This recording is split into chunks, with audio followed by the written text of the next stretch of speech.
विछा में सिंध हुकूमत जी खुराक खाते तरफ़ां सिंध में अटे जो अघु 65 रुपया फ़ी किलो मुक़ररु कयो वियो हो। उन ते अमल दरामद कराइण लाइ लाॻापियल ज़िलनि जे रेवेन्यू अमलदारनि ऐं खुराक खाते जे ज़िले अमलदारनि खे पाबंद कयो वियो हो। पर मटियारी ज़िले जे शहर भिटछा ऐं ॿिनि शहरनि ऐं बहिराणनि जे दुकानदारनि वापारियुनि ते अटे चकी मालिकनि उन्हनि हुकमनि खे हवा में उॾाए छॾियो।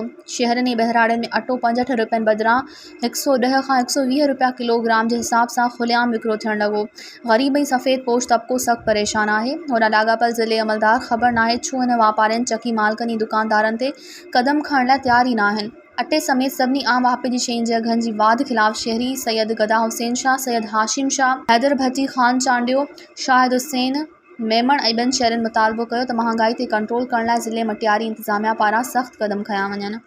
मज़ीद ख़बरनि ऐं तफ़सीलात लाइ विज़िट कयो असांजी वेबसाइट www.awamiNewsHD.com ऐं ॾिसंदा रहो अवामी न्यूज़ HD।